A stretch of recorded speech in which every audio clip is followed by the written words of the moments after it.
And I think a way to look at that allocation, you would find that about 1/3 of the money is going towards industry, about another third is going towards things that develop services, and another third goes into agriculture, healthcare, security, and the like. So the focus is quite consistent. Is it enough, I think, is one to be seen. We can't judge it before the time has passed. Or we'll be seeing more supplementaries across the board. It's possible, but I think the message that has been coming out is that they're actually trying to do the opposite. We've seen a lot of money being reallocated from existing funds. Fiscal consolidation, I think, is an area that is taking off. So we have heard about ministries being collapsed or merged, and other ministries which are gaining more prominence being scaled up. I think the infrastructure around information technology has grown quite tremendously. Yes. Quietly, invisibly, but we all feel that impact. The channels with which UBC can reach Ugandans are quite varied right now. Some people are watching on YouTube, on a tube, Twitter or Facebook and the like. So I think that shows where the focus is, to move away from things being done in a more self-reliant way to scale what we can do together. Okay. Yeah. All right. So now still, let's look at the health sector. Yeah. And according to this budget, it receives, not according to this budget, the health sector receives about 5.1 trillion, accounting for 7% of the budget. How will this funding, given that you said when we look at growth and vision 2040, we look at healthcare, we look at education, and looking at this allocation, do you feel that it's enough to enhance healthcare in the country? And also, are there certain gaps that maybe need to be covered that were overlooked? Absolutely. I think I'll start with the last part. Are there gaps? I would say there are opportunities. Okay. Opportunities for who? The government represents about, in numerical terms, about 1/3 of the country's total output. So 70 trillion, we're about 220 trillion economy. It's about 1/3. The large component is actually in the hands of private citizens to deliver those services. It's the very reason we have national referral hospitals, but we also have a lot of private hospitals. That's true. We have clinics at the local council level, but we also have private pharmacies and clinics at those levels in private hands. So I think it's important to note that that gap is an opportunity for the private sector to step in and deliver those services. But again, you've mentioned the 5 trillion. That is our tree. The forest is to say we want maternal health or maternal mortality to go down to 0. From about 63. Yes. We want infant mortality by 2040 to go down to 0. We want life expectancy of all Ugandans to go from about 58 years from when you're born to 85. These are very long spans of time. Yes. But for prosperity to happen, you have to be around.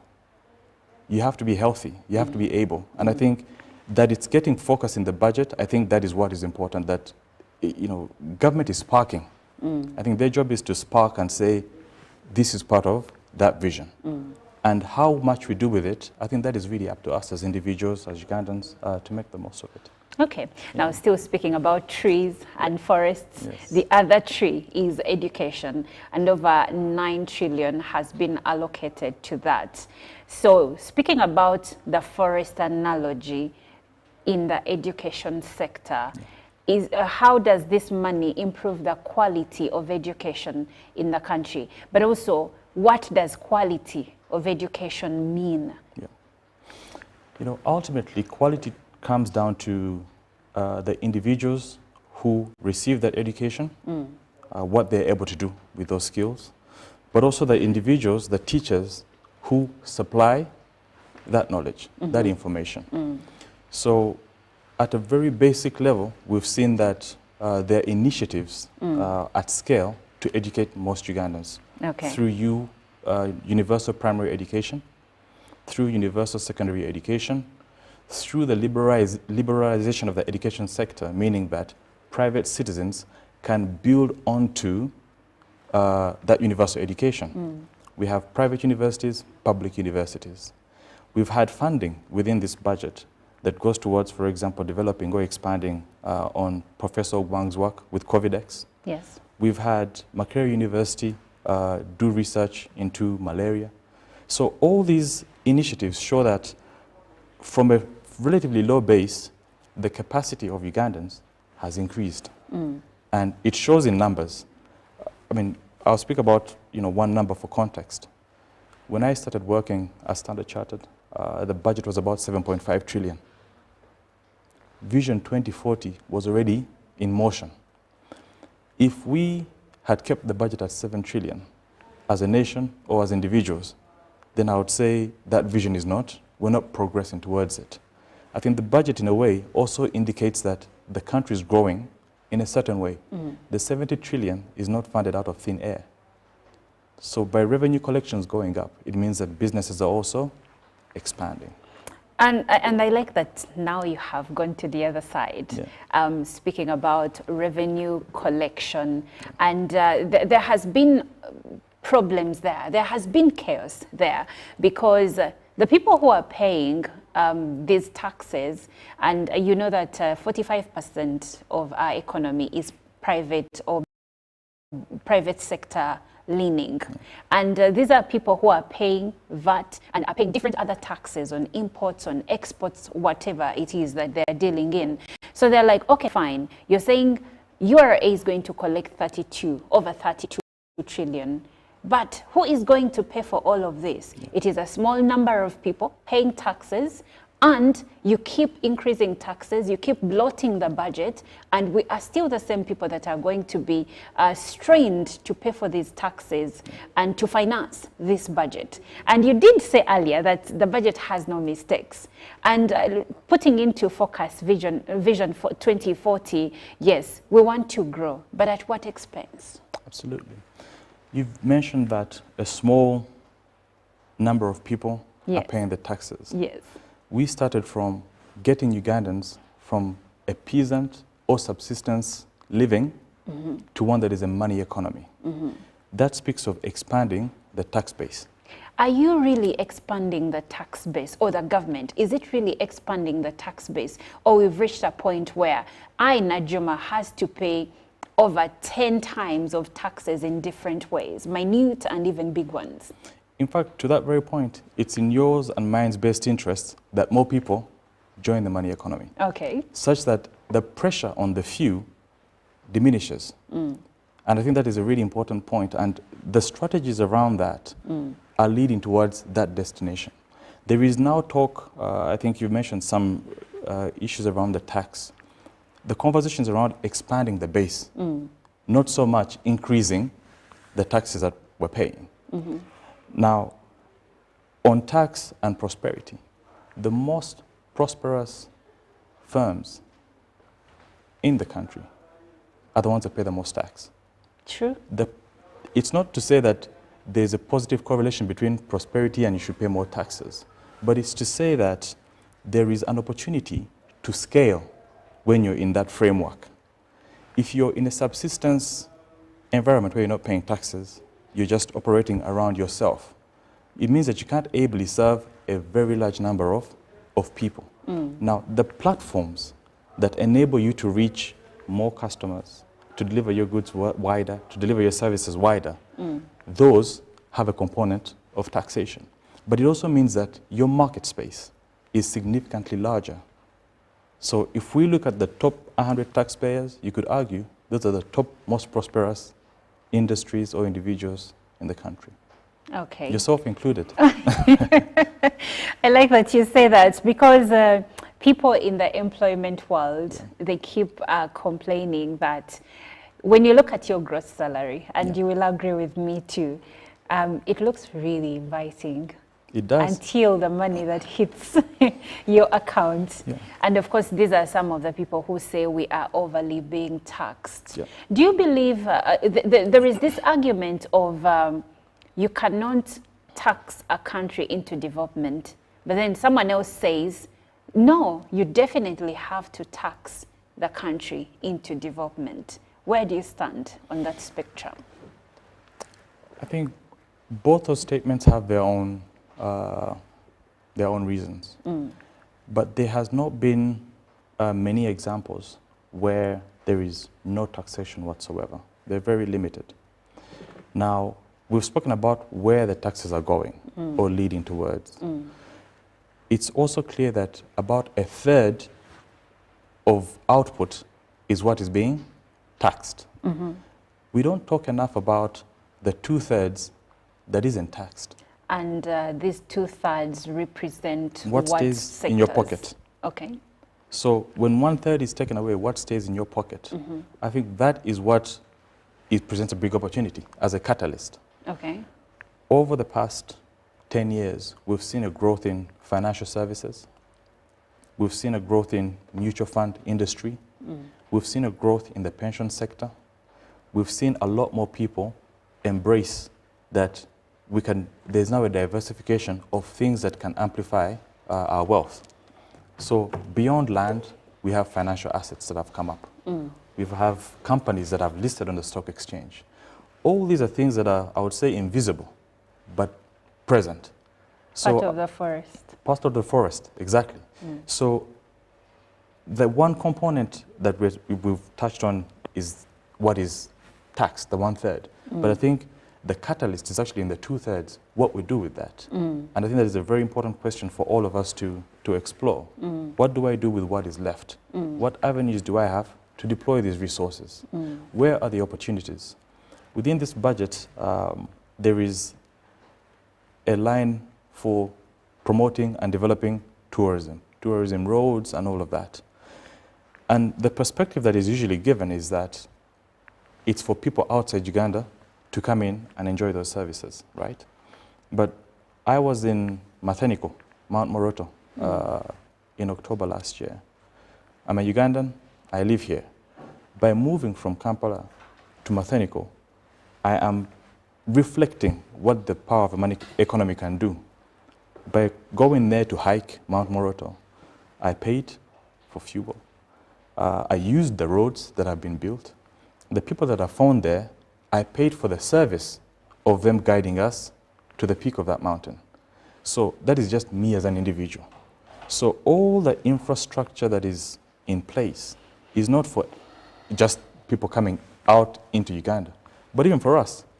If I had spent more time in Moroto, perhaps I would have seen opportunities that I can invest in to amplify. So I think that is what I mean by the 2/3 that stay in our pockets can have a very large multiplier effect.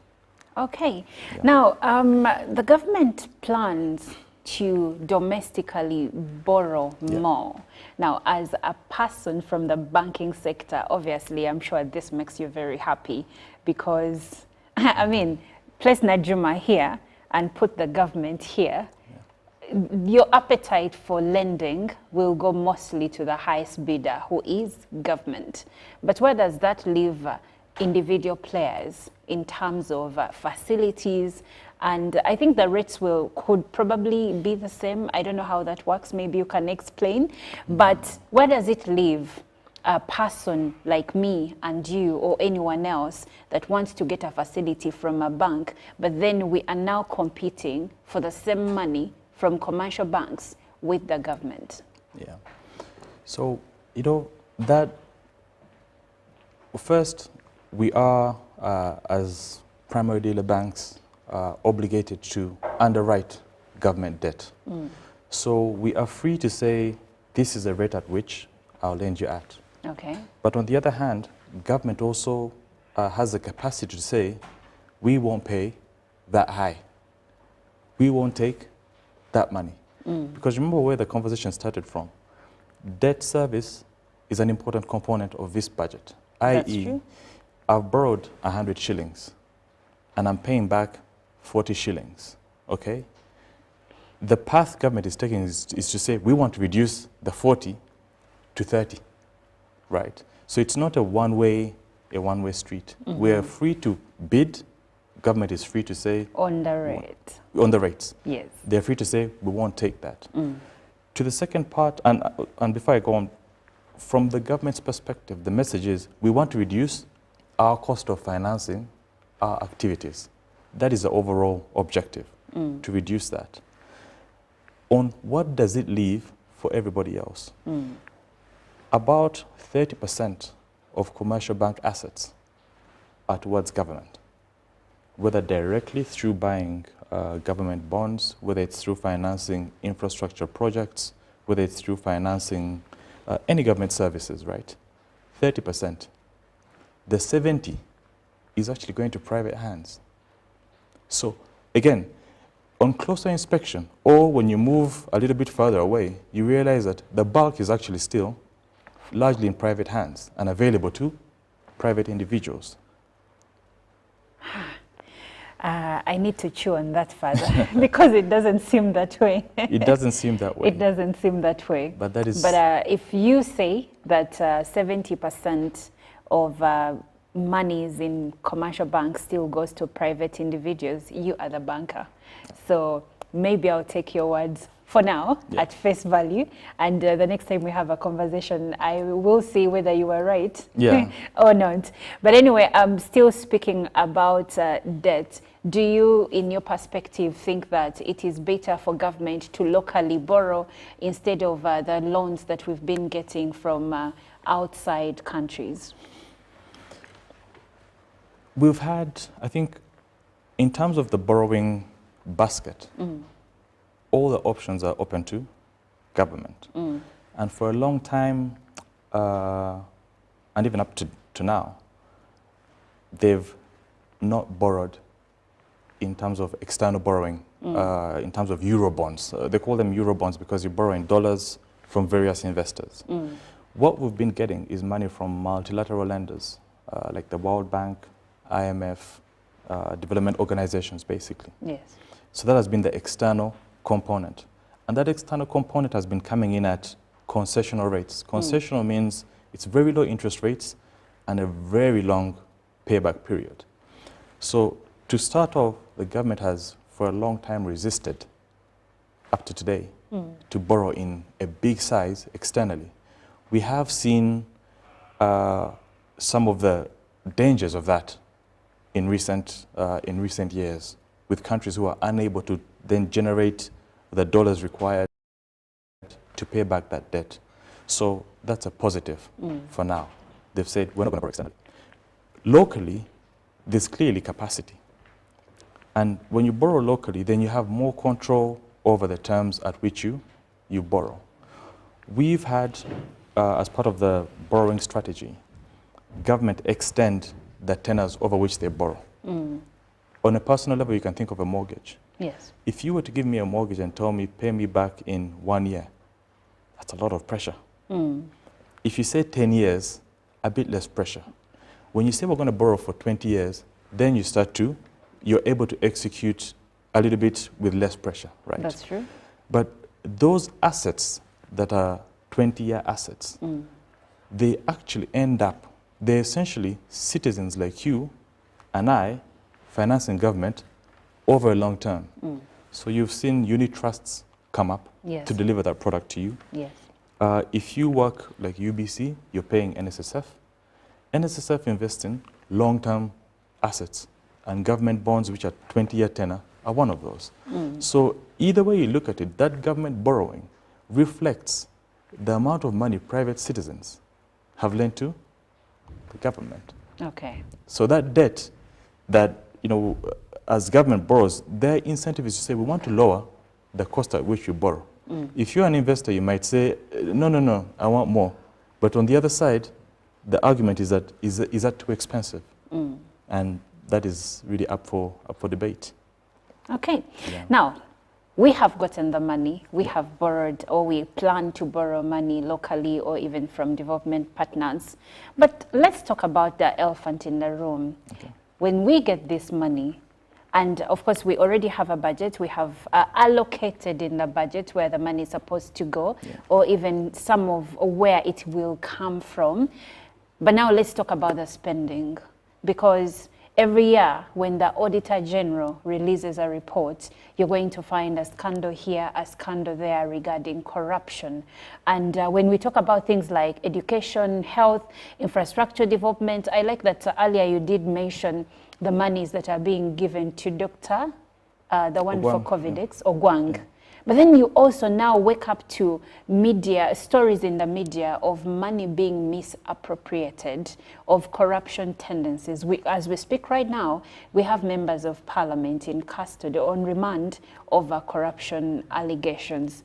And the president himself, while speaking at the budget launch, did mention corruption as well. Now, as a country that is really young, regarding money and growth, when you hear all these corruption cases, do you think that we can grow to even realize the Vision 2040 dream that we have with all this misappropriation that we are facing? I'll start with the last part of your question. I believe it's possible. And if we look back through time, the evidence shows that it can be done. In 1960, Uganda's economy was about $400 million.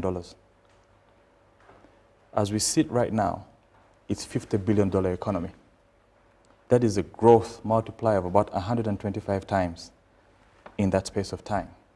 And in between that time, the reference you gave, maybe corruption scandals, we've had civil wars over that span of time. That's right. But Ugandans and the country has grown 125 times through all of that. So we will grow despite. Now, we have 15 years to Vision 2040. We are at $50 billion. Yes. With better skills, with more financial resources, with better infrastructure, with more opportunities, and now with globalization, we're able to transfer, implement, and apply all these opportunities. I am fairly confident that that is possible, and it is a wonderful vision. In fact, when I think of Vision 2040, government has said 500 billion. That is not a ceiling. Nothing stops, if I was to ask you, would you like your pay to go up 10 times? You'd say, why 10? Why not 20? So government has said 500 billion.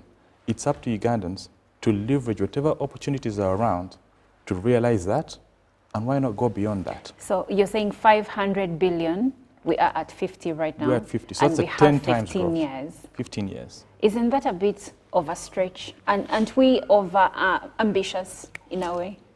Over ambition, I think, is good in this context, because the problem or the opportunity is to lift as many Ugandans as possible out of poverty.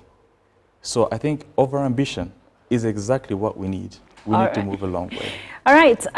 We've been talking about the we've been having a post-budget analysis with Mr. Oscar Mwanga from Standard Chartered Bank. Your last words to Ugandans? My last words would be that, one, the budget has been extensively discussed and dissected, but I think the message today is to remember that it's part of something much bigger. The goal is to get to Vision 2040, which says that every Ugandan has moved from a peasant state into a monetary economy, which means that you're involved in services, agro-industrialization, but also industry. And I think that is a very powerful message for all of us. The services are available, the opportunities are available, and it's for all of us Ugandans to really take them.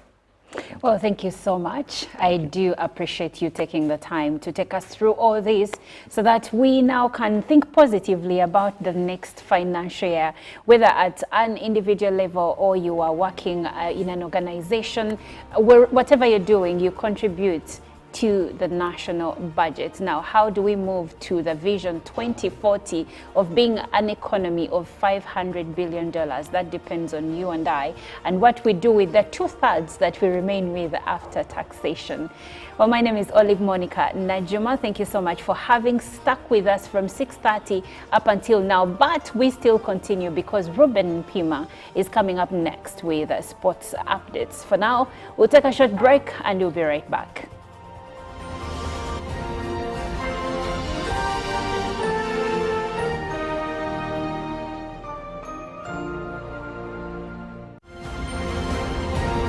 Live from UPC Studios in Kampala, This is Good Morning Uganda.